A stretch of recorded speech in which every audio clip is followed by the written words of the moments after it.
nós estávamos falando da energia potencial elástica, não é? Porque você puxa essa cordinha, posiciona a flecha e a força que você puxar para trás é a força que vai ser impulsionada a flecha para frente. Se eu puxar só um pouquinho para trás, a flecha vai só um pouquinho para frente. Se eu puxar muito para trás, a hora que eu soltar, ela vai impulsionar toda a flecha para frente, né? Ó, então, quando a corda é solta, a flecha é liberada, de modo que a energia potencial elástica se transforma em energia cinética do movimento da flecha, né? Então, eu preciso ter uma elasticidade aqui para eu transformar isso em energia do movimento. Alguma dúvida? Algum comentário? Continuando, então. Quanto mais for puxada a corda do arco, mais longe a flecha pode ir, igual eu falei para vocês, né? Então, se eu puxar bem a corda aqui, eu vou dar mais pressão para empurrar a flecha, tá? Isso significa que quanto maior a deformação do arco, mais energia potencial elástica tem armazenada. Por isso, mais energia cinética a flecha pode ganhar. Gente, vão sublinhando essa parte que eu estou marcando com vocês aqui, tá? Vão sublinhando. Continuando aqui agora. Essa é uma característica que pode ser encontrada em diversos objetos, como elásticos e molas, né? Então, isso aí é da mesma forma. Os meninos aí, fala para mim, quem dos meninos que já brincou com estilingue? Eu já lá na roça do meu avô tem um. Tem ainda até hoje. Pois Eu é. já. Eu já. O estilingue é da mesma forma, não é? Então, quanto mais você puxar, isso eu tenho, acho que não tem uma borrachinha aqui. Quanto mais você puxar e depois você soltar, mais força ele vai, né? Então, o estilingue é do mesmo jeito.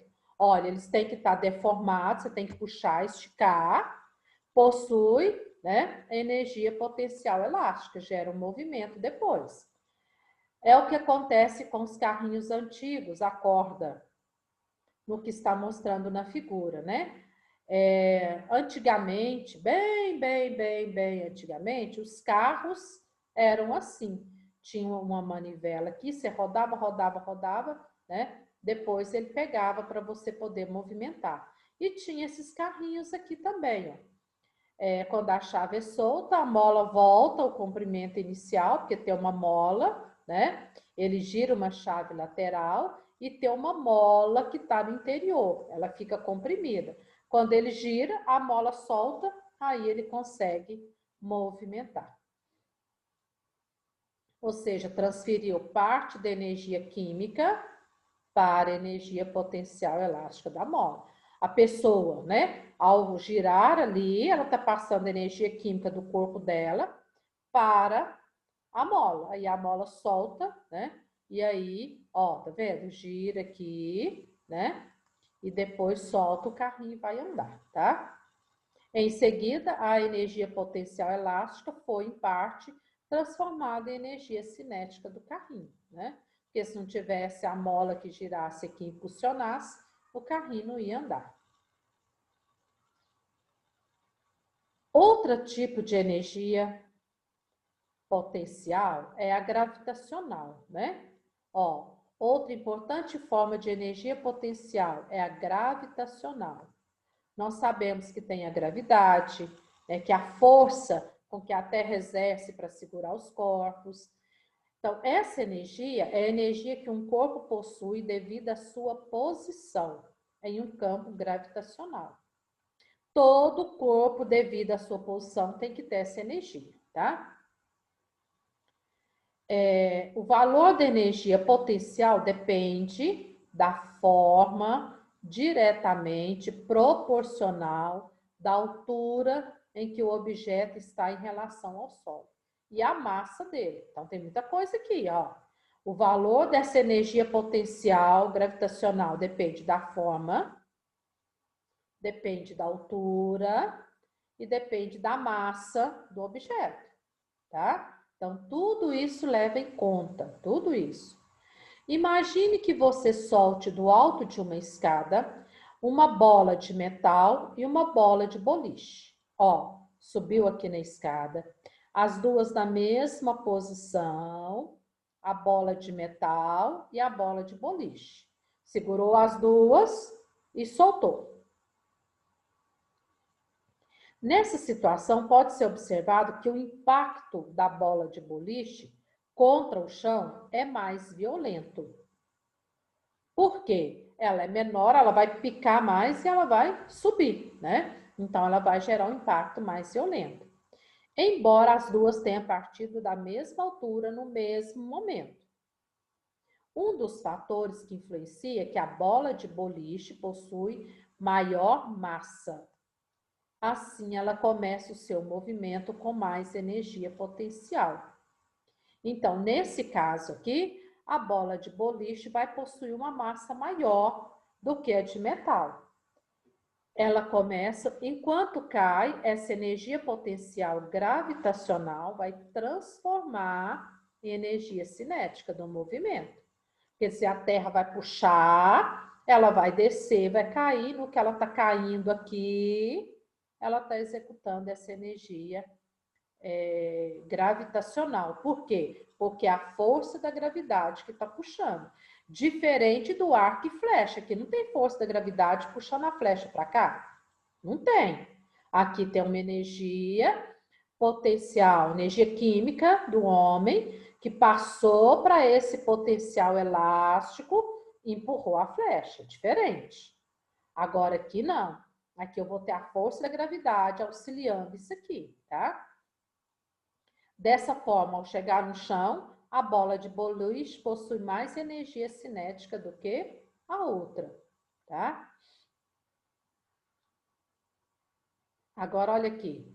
Apesar da mesma bola de além disso, se a mesma bola de boliche for abandonada em duas alturas diferentes, ela causa maior impacto na colisão com o chão do que soltar na maior altura, lógico. Se eu tenho as duas bolas de boliche, uma vai ficar aqui, a outra aqui. Hora que eu soltar, né? Hora que eu soltar, essa aqui vai causar mais impacto. Ela vai cair de uma vez, então ela vai gerar mais impacto. Vocês estão vendo que a altura influencia muito nesse processo aqui, tá? Ó, então, se a mesma bola de boliche for abandonada em duas alturas diferentes, então ela vai causar maior impacto na colisão do chão quando for solta em maior altura. Podemos concluir que energia potencial depende da massa e da altura. Então, quando eu tenho aqui, ó, energia potencial, essa energia potencial, eu tenho que relacionar duas coisas. Eu tenho que relacionar... Bom dia, professora. Desculpa a demora. Bom dia, Miguel. A massa e a altura que esse objeto está, tá? Então, o que é massa? É a constituição do corpo do objeto. O que está constituído ali? Quantos quilogramas, né? O que é o material que está constituído? É a massa. A altura, né? De onde ele soltou, lógico. A aplicação muito interessante da energia potencial gravitacional está ligada à maneira que as usinas hidrelétricas são construídas. Ué, o que tem a ver? Elas são construídas em represas com grande quantidade de água em nível mais alto do terreno. Olha que interessante. Grande quantidade de água, mas no nível mais alto do terreno do que a região efetivamente ocorre a geração de energia elétrica. Então, toda usina, você pode ver que tem um lugar bem alto, com grande quantidade de água, e um lugar normal onde gera energia elétrica aqui, tá? Então, isso aqui é um efeito desse potencial gravitacional. Além disso, é que a água represada, ela possui energia potencial gravitacional. Quando? Por que ela possui, gente? Quem vai me falar? Por que a água represada possui essa energia potencial gravitacional? Quem vai falar para nós por quê?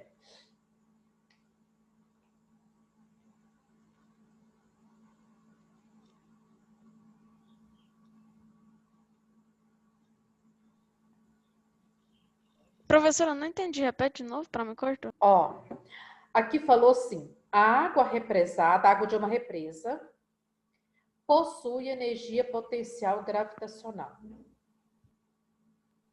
Por quê?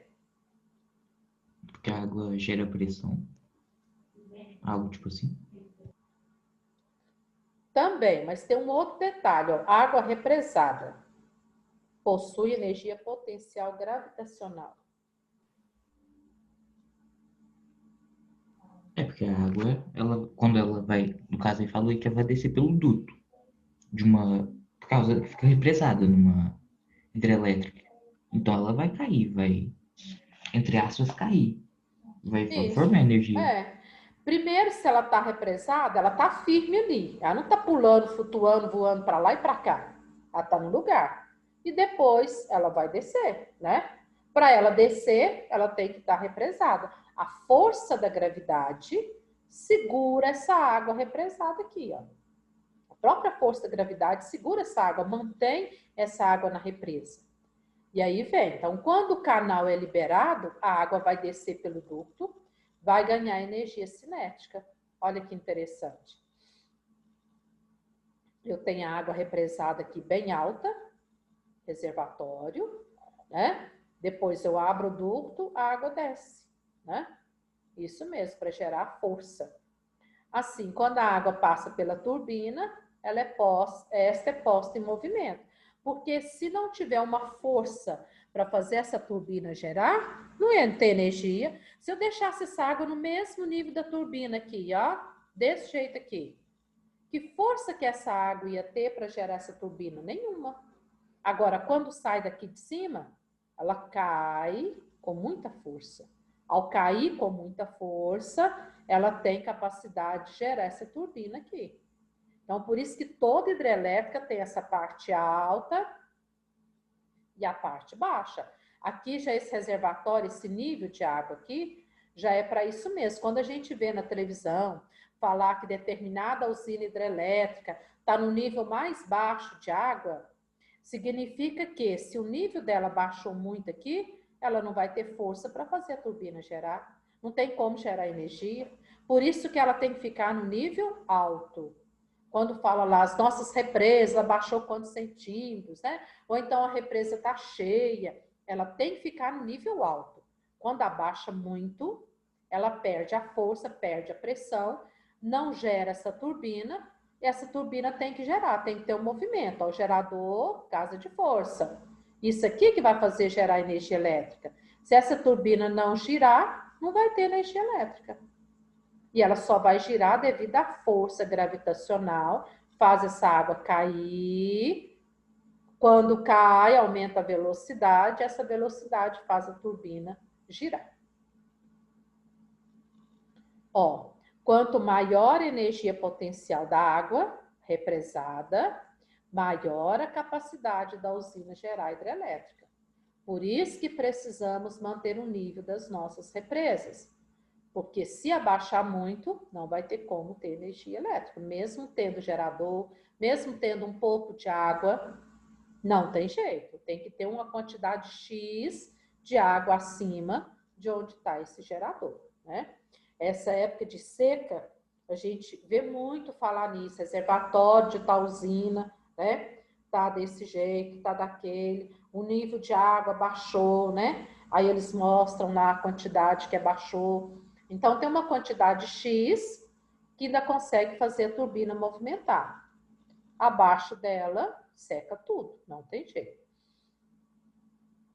Então, aqui eu tenho energia potencial gravitacional da água, que vai converter em energia elétrica aqui, né? Alguma dúvida? Alguma pergunta? Eu estou indo bem devagar para a gente acompanhar. Depois em casa você vai ler tudo isso, anotar o que não entendeu com calma, né? Depois da aula, vocês vão fazer essa anotação.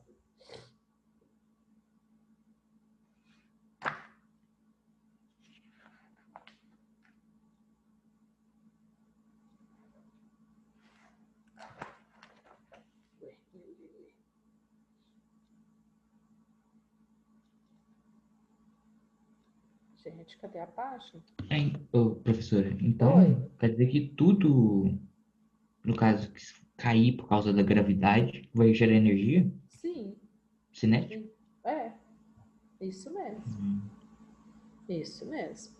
Tudo. Né? Que cai, tem a força da gravidade, aí gera o que nós chamamos de energia. Por exemplo, no caso da água aí, da hidrelétrica, Hum.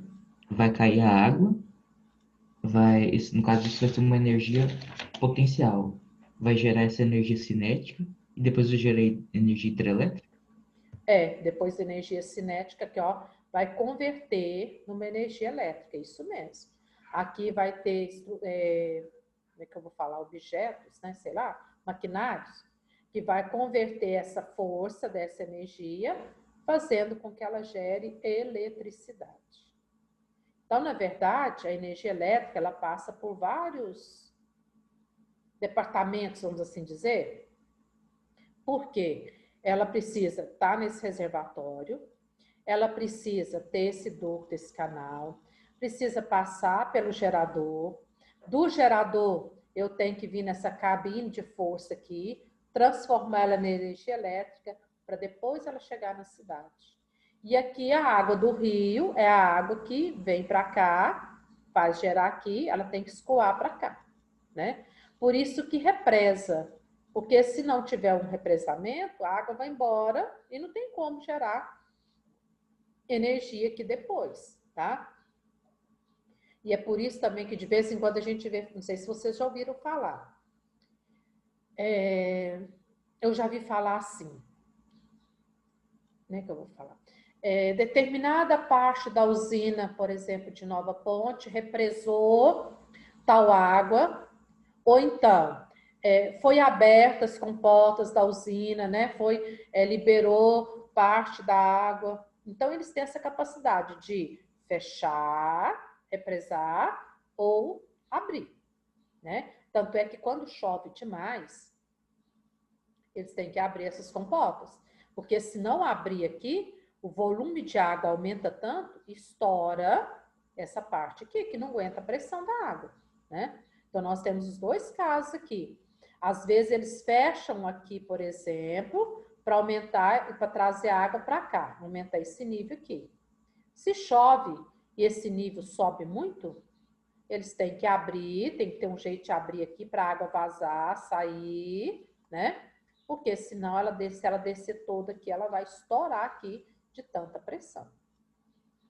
Eu sei que o homem é muito inteligente, né, gente? Construir umas coisas assim é muita inteligência. É muito legal isso daí, não é? E eu vou falar um pouquinho para vocês sobre essa energia térmica, energia de calor, né? A energia térmica, por meio do tato, as pessoas conseguem ter sensações ligadas aos fenômenos de aquecimento e resfriamento. No tato, você pode estar de olhos vedados. Se colocar uma barra de gelo na sua mão, você sabe que é gelo.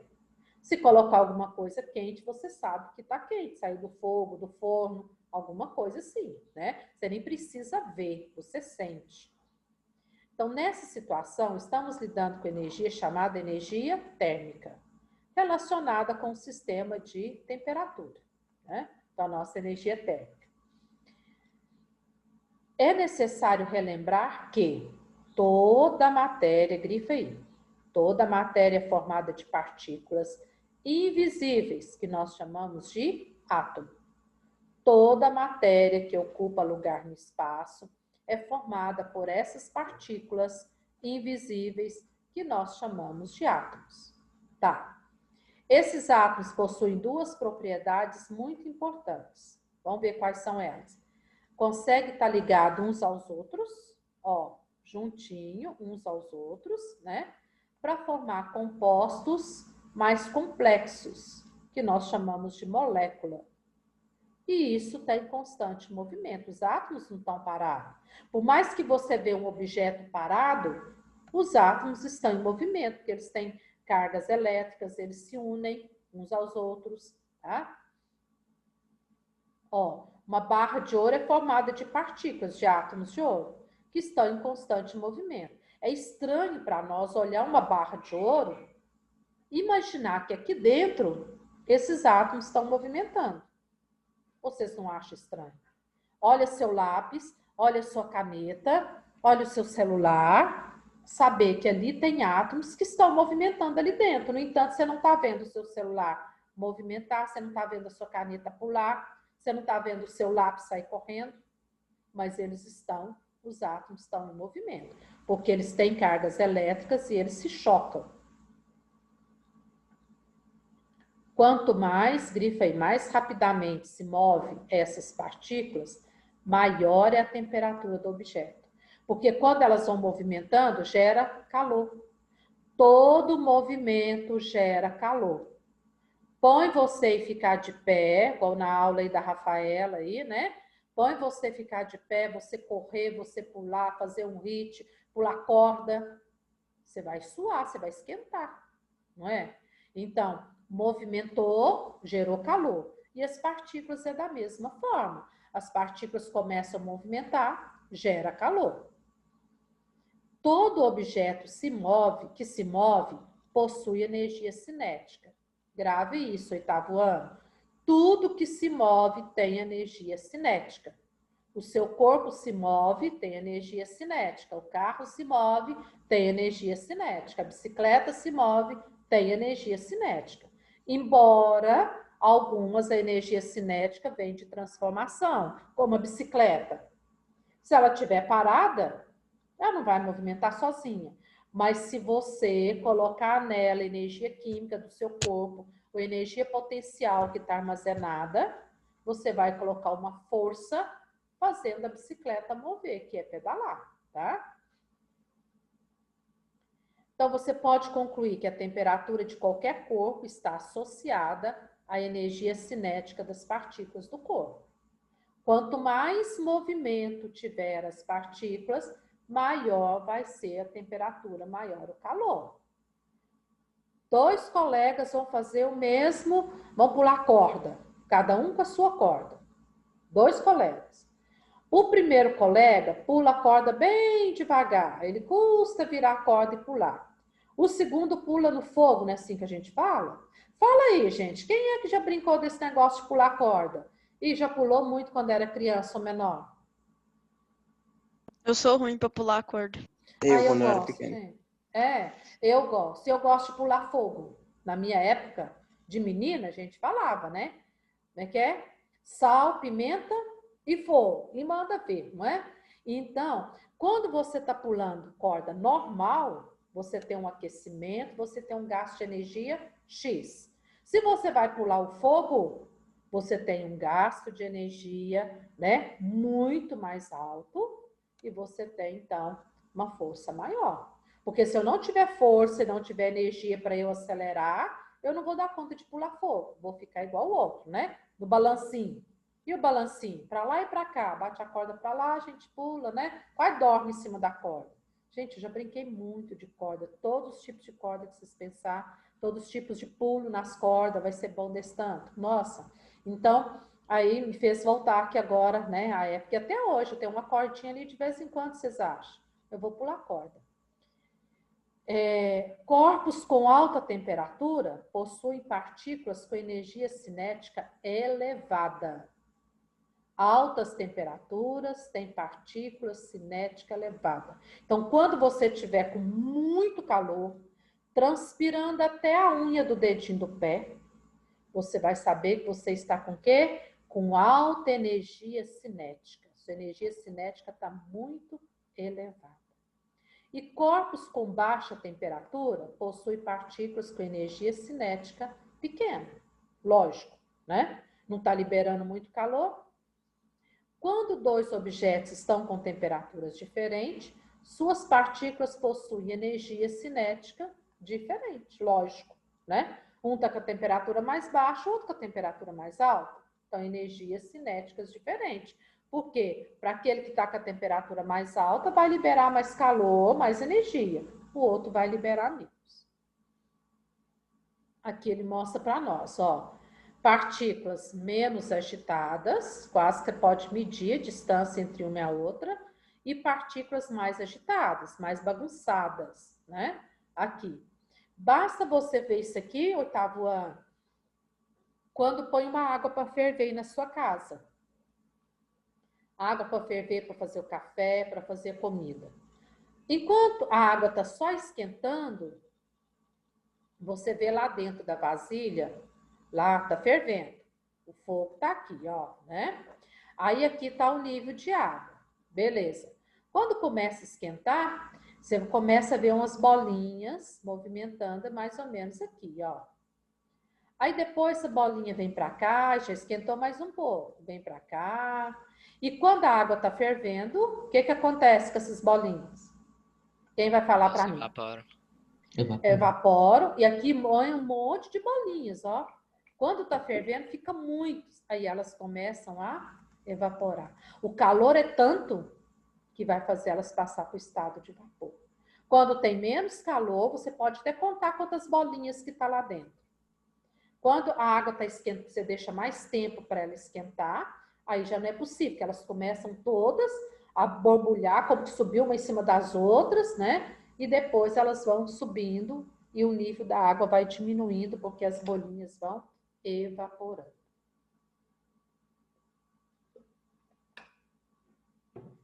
Beleza. Se esses dois objetos forem colocados em contato, vai ocorrer uma transferência de energia entre eles. Se os objetos forem colocados em contatos, então, aí vai ocorrer essa transferência de energia entre eles. Até que as temperaturas se igualem. Olha que legal. Transferência de energia de um para o outro para igualar as temperaturas.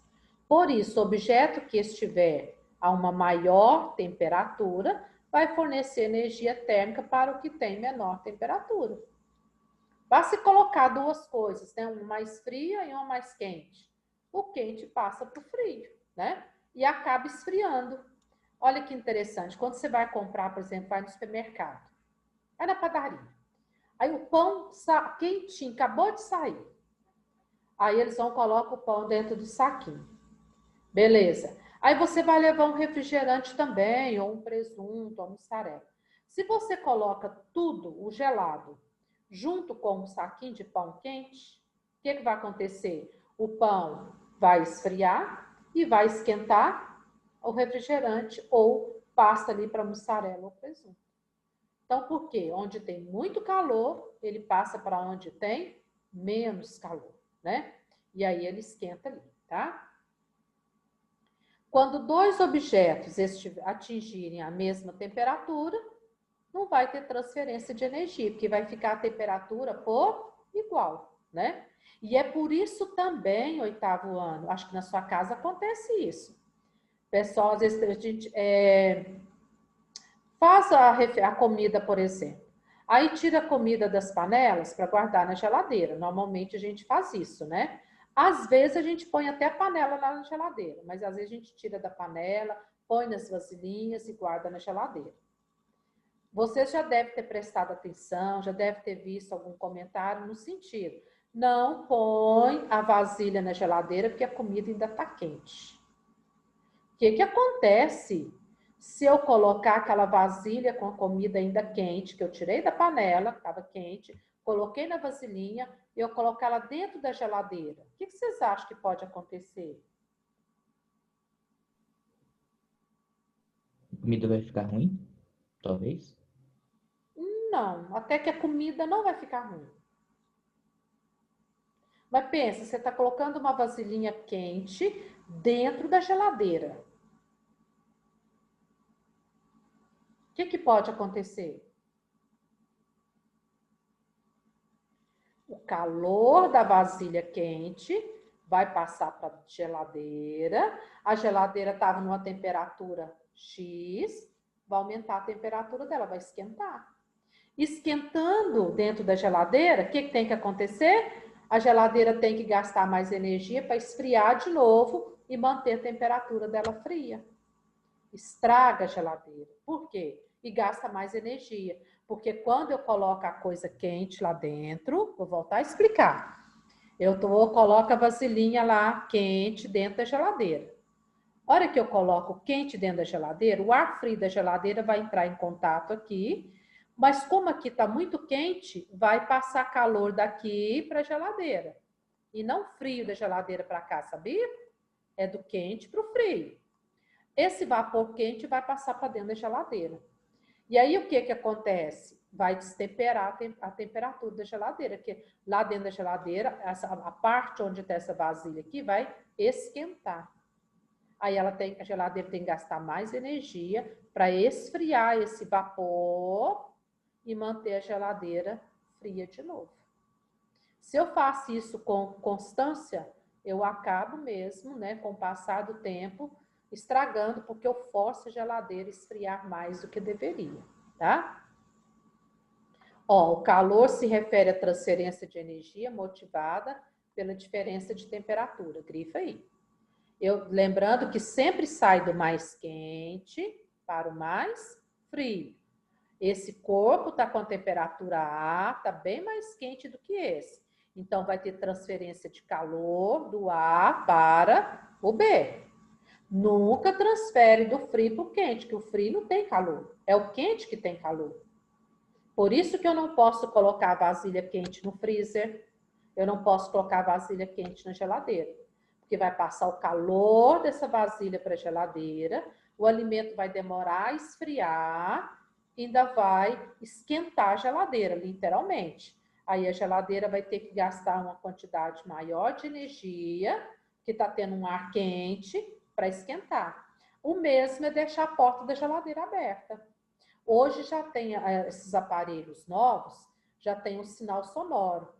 Se a gente não fecha direito a porta da geladeira, se a gente fica um tempo maior com a geladeira aberta, ela começa a pitar, que a porta está aberta. O que acontece quando a porta da geladeira está aberta? O frio que está lá dentro da geladeira vai para o meu ambiente. O calor do meu ambiente entra para dentro da geladeira. Aí depois, quando eu fecho, vai gastar um tempo até esfriar tudo que está lá dentro e voltar à temperatura normal da geladeira. Tá? Então, quando vocês veem, menino, fecha a geladeira, não deixa a geladeira aberta, fecha a geladeira direito. É verdade, tá? É isso que acontece. Nota que, ao contrário do que costuma falar no cotidiano, a palavra calor não se refere na ciência a algo quente. Olha que interessante. Na ciência, calor não é algo quente. A grande diferença do uso da palavra exige um cuidado em situação prática. Então, vamos ver aqui. Quando alguém fala assim a palavra calor, é para dizer que a temperatura está elevada, está quente. Nossa, hoje está calor. Nossa, hoje esquentou. Então, a temperatura elevou, né? Está quente. Nesse sentido, é como se a pessoa estivesse dizendo que calor é sinônimo de alta temperatura. O que não é correto cientificamente, embora comum no cotidiano. Gente, eu não sei vocês, mas quando eu vou estudando essas coisas, pensando, gente, mas tudo que eu aprendi, então, não é verdade. A gente aprende que o calor é sinal de alta temperatura, né? Alta temperatura gera calor, mas para a ciência, calor não é isso. Vamos ver o que é calor para a gente encerrar? Ó, apesar de relacionados, calor e temperatura são conceitos diferentes. Grifa aí. Temperatura se refere à energia cinética das partículas de um corpo qualquer. Então, temperatura é a energia de movimento dessas partículas. E o calor é a transferência dessa energia entre dois corpos. Vocês sabiam disso? Olha que interessante. Vou voltar. Temperatura é a energia do movimento das partículas. É a temperatura.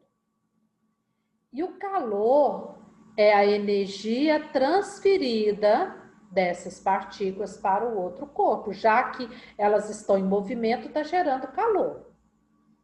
E esse calor transferido para outro corpo, eu chamo de... Essa energia transferida para outro corpo, eu chamo de calor.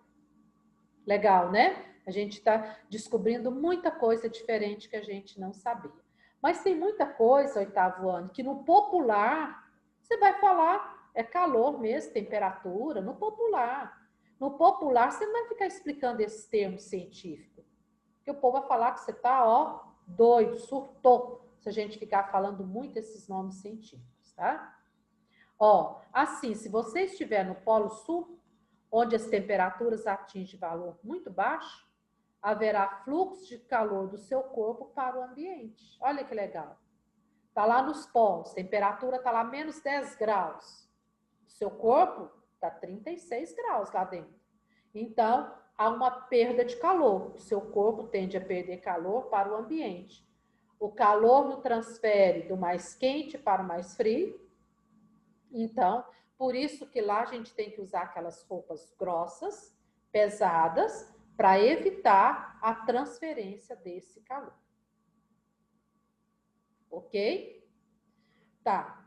8º ano, vai cair daqui um pouquinho. Eu não vou abrir, porque eu quero que vocês fiquem trabalhando. Olha, vocês vão fazer agora, e eu quero isso para quarta-feira que vem. Quarta-feira que vem. Página 12. Depois eu ressalto no grupo direitinho, tá? Página 12, agora vocês vão terminar, fazer o 7, 8 e 9 da página 12, tá? Para quarta-feira que vem.